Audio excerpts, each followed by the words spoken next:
Блог во 8 часот во рамките на Македонија наутро зборуваме за традицијата, зборуваме за обичаите. Оливера Трајковска, председателка на Комисијата за односи меѓу верски заедници, е нашиот прв гостин денеска. Да, со Оливера ќе разговараме за денешниот празник Богојавление Водици во современиот општествен контекст, за улогата на верските празници во градењето меѓусебна почит, разбирање и соживот, но и за тоа како духовните вредности се пренесуваат и се чуваат денес.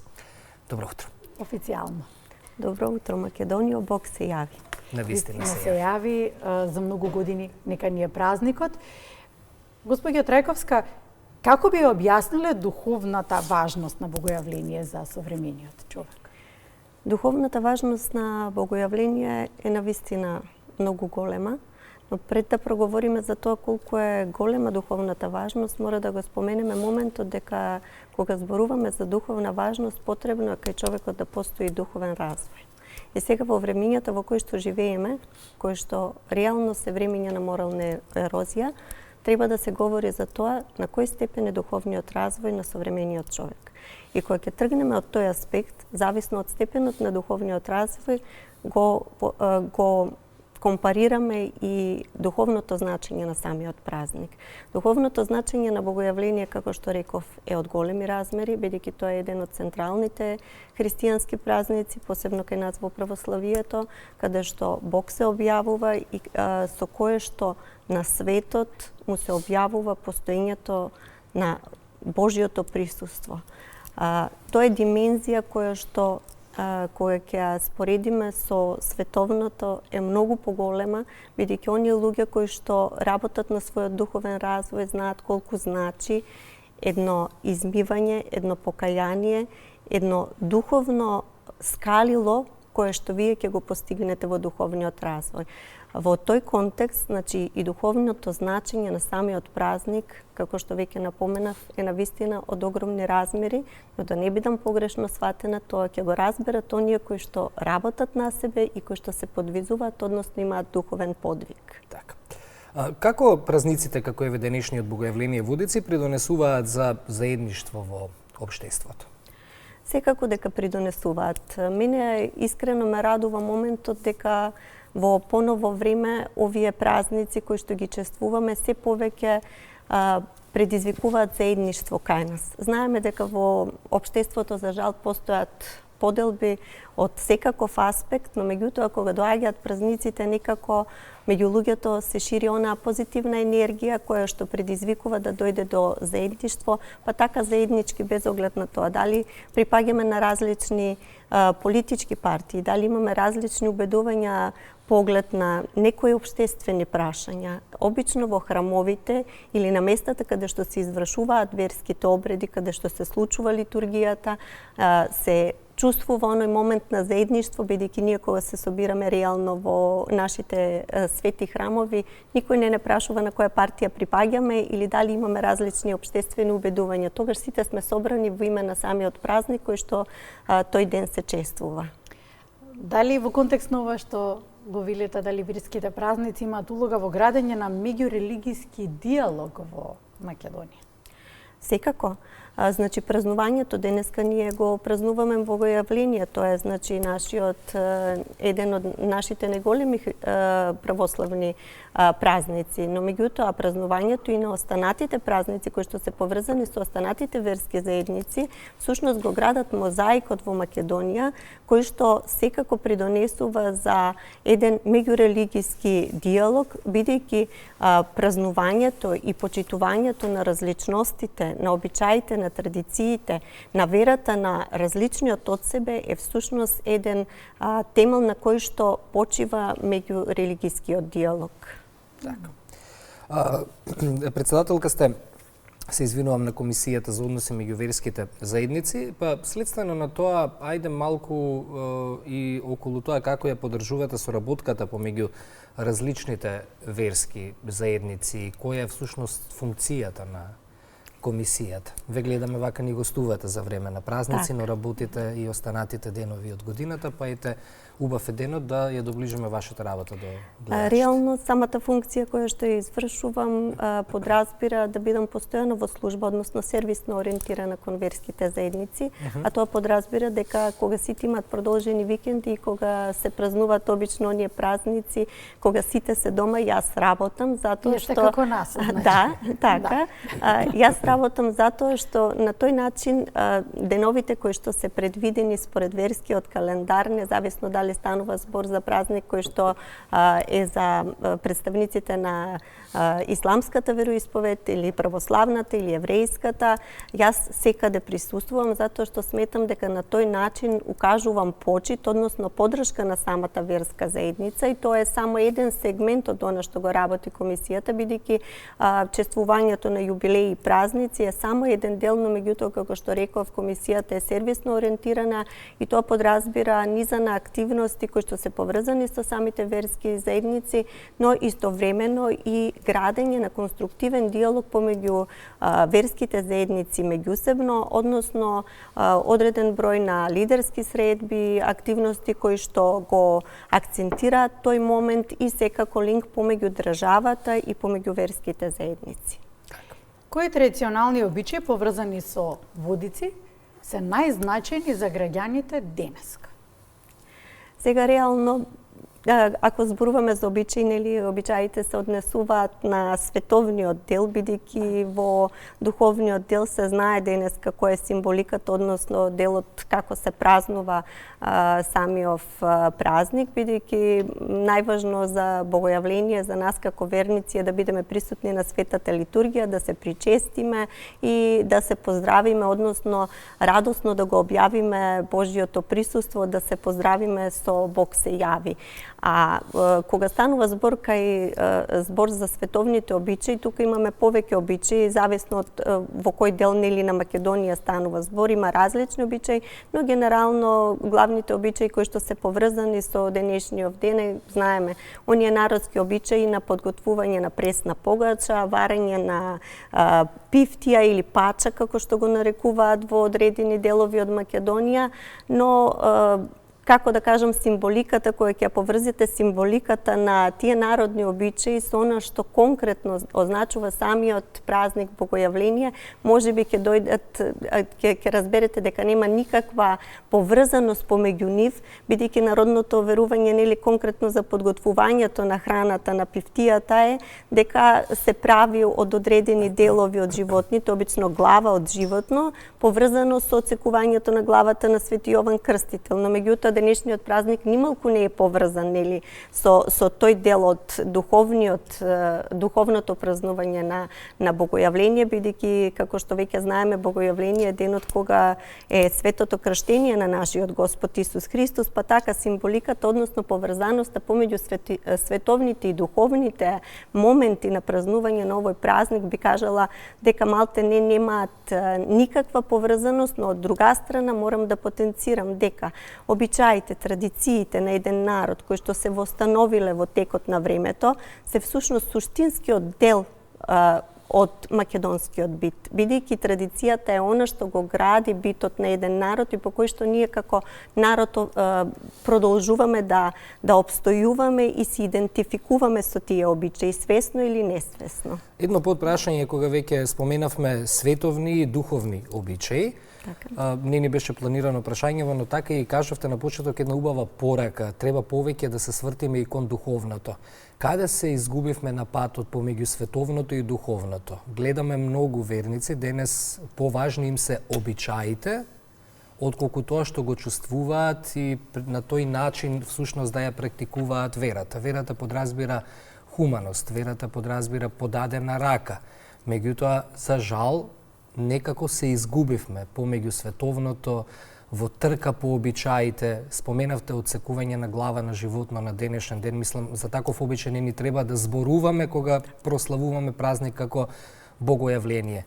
Каде е тука тенката линија и можеме ли некако повеќе да се вратиме на духовното, на тоа што биле некогаш нашите и малку да излеземе од границите на помодарството во кое што самите се ставивме како во некој калап? Како што веќе напоменав, клучниот момент е моралната ерозија. Значи, многу повеќе ставаме акцент на она што е световно, отколку на она што е духовно. Бидејќи символиката на денешново празнување богојавление е пред се покајанието.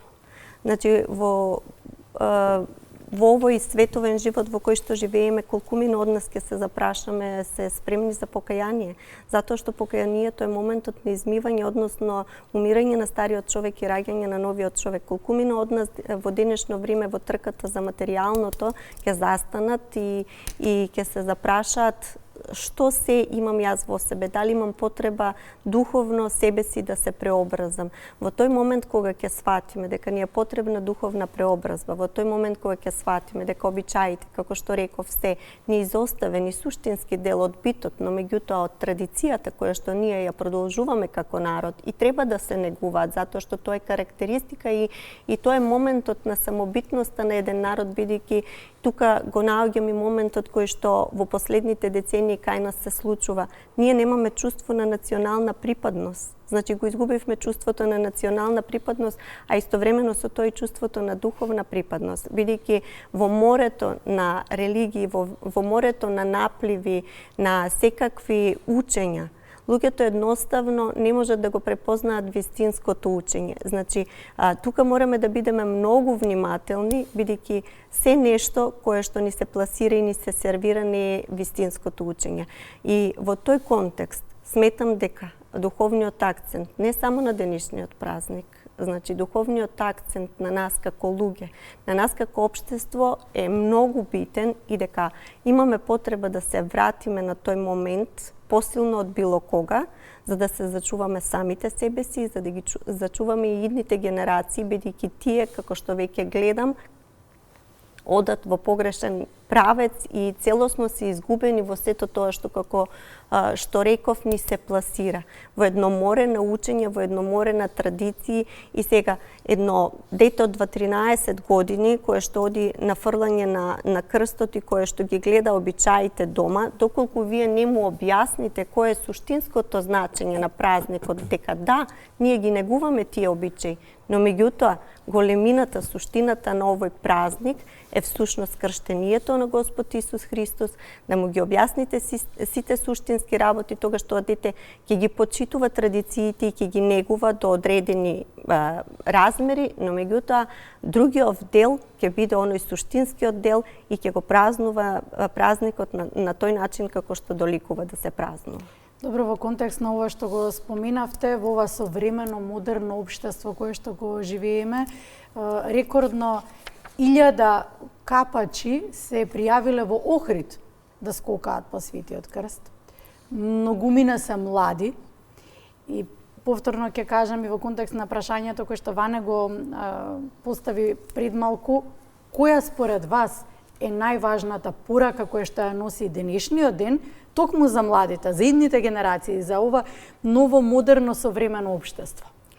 Ќе кажам дека моментот што младите се вклучуваат нели во празнувањето на денешниот ден на богојавление е радува, бидејќи имавме еден период на мораториум кога младите воопшто не беа заинтересирани за празнувањето на богојавление. Но пак ќе напоменам, може би сето тоа станува еден вид на тренд кој што се јавува дека денеска е богојавление, денеска скокаме по Светиот крст, Светиот крст ќе ни донесе радост, ќе ни донесе среќа, ќе ни донесе здравје. Светиот крст сам по себе не ни носи ниту здравје, ниту среќа, доколку ние не работиме на себе и доколку немаме воспоставено свој личен однос со Бога. Па според мене денешниот ден не може некој кој што седел доцна во кафејана и кој што конзумирал алкохол или, не дај Боже, некои наркотични средства, денеска да скока по честниот крст. Затоа што мораме да се измиеме, како што реков, од се она што го носиме во нас и со нас, а потоа да станеме свесни за моментот што ние правиме. Затоа што пред се, по логиката на нештата, сите тие капачи кои што денеска скокаат по честниот крст, првенствено би требало да присуствуваат на светата литургија, затоа што на самиот чин на фрлање на светиот крст претходи светата литургија и тоа е моментот кој што е битен и кој што е суштински. И по логиката на нештата, ако не друго, барем секој од тие капачи нека се прекрсти, нека го направи знакот, значи на светото тројство, бидејќи денеска го објавуваме лицето на светиот дух, значи на светото тројство. За да тоа е она минимално што барем еден од тие капачи кој што денеска ќе скокне во водите да го допре или со желба да го земе светиот крст, да стане свесен што прави. Бидејќи во спротивно, како што реков, тоа се само празни обичаи, денеска скокаме по крстот и да ви кажам искрено, многу ми е жал кога ќе видам секакви ситуации, мислам доаѓа до тензии, доаѓа до конфликти за честниот крст. Тоа е недозволиво затоа што христијаните треба да бидат човеколюбиви, миролюбиви. Бог ќе покаже кому му е дадено да го земе честниот крст денеска. И ќе ви кажам еден конкретен случај кој што секогаш кога ќе се потсетам на овој ден, ми навираат солзи во очите. Детенце кое што лично го познавав и кое што скокаше по честниот крст затоа што мајка му беше болна од канцер, беше давено во базенот од другите капачи за да му биде одземен крстот, а тој го фати крстот. Значи, тоа е момент кој што не смееме да си го дозволиме како православни христијани, бидејќи ако скокаме по честниот крст, дај да покажеме христијански вредности по кои што луѓето ќе препознаат дека ние сме христијани, бидејќи во моментот кога го правиме спротивното од кое што го кажав, што се одлики на еден христијанин, ние всушност го губиме моментот и на празнување на самиот празник. Зошто ние нас тогаш скокањето по честниот крст ако се тепаме за честниот крст? Дали средства на ова што го кажавте треба малку повеќе да ги користиме празниците и за воспитни и едукативни активности за децата, за помладите? Секако. Сметам дека тука голема улога треба да одигра и црквата, тука треба да одигра голема улога и образовниот систем, моментот кој што јас веќе го актуализирам, значи воведување на етика во образовниот систем, бидејќи децата се започнува од мали нозе. Кога вие детето ќе го воспитате од мали нозе и ќе му дадете смерници, тогаш вие веќе немате проблем со возрастниот човек, бидејќи вредностите се градат од мали нозе. Па во тој контекст многу е значено и во црквата да има поучителни дејности, но и во образовниот систем во кој што децата ќе се запознаат пред се со оние одредени работи, конкретно и начинот како се празнува Богојавление, кои се суштинските нешта, на што треба да се задржат тие дечиња. Кога тие дечиња, како што веќе нели претходно во разговорот споменав, ќе бидат упатени на вистински начин, тие ќе знаат што треба да направат, а што не треба да направат на денешниот ден, и во тој случај ние ќе имаме, како што денеска ни е радосен ден, сметам дека таа радост ќе биде уште поголема, бидејќи ќе бидат запазени оние моменти кои што се суштински за празнувањето на Богојавление, пак конкретно и на сите останати празници во текот на годината. Господи Оливера, благодариме за разговорот, благодариме за споделените убави мисли. Се надевам дека допревме до срцата, до душите на многумина кои што не следеа. Така што овој ден нека остане ден кој што ќе не врзува со мир, во спокој во душите, да, ќе ни донесе здравје, благосостојба и среќа, доколку самите се потрудиме за истото. Секако. Ви благодарам за поканата и јас посакувам како денешниот ден, така и сите останати денови во годината да ги живееме во мир, во соживот, во добросостојба и пред се да бидеме луѓе со чисто срце, затоа што само на тој начин ќе можеме да ја промовираме солидарноста и се она што Бог од нас го бара, да го љубиме ближниот како себе си.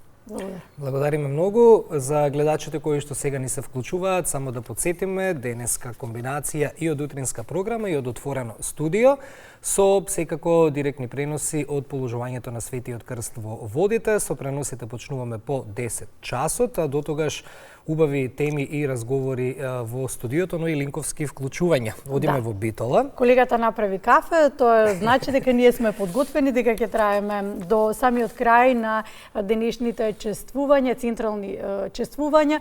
Ќе пренесуваме во живо атмосфера и од Охрид, и од Струга, но и од Скопје. Но како и во останатите градови се чествува денешниот ден, каде секи има положување на крстот. Колешката Александра Максимовска зборува за Битола. Слушаме и гледаме во продолжение.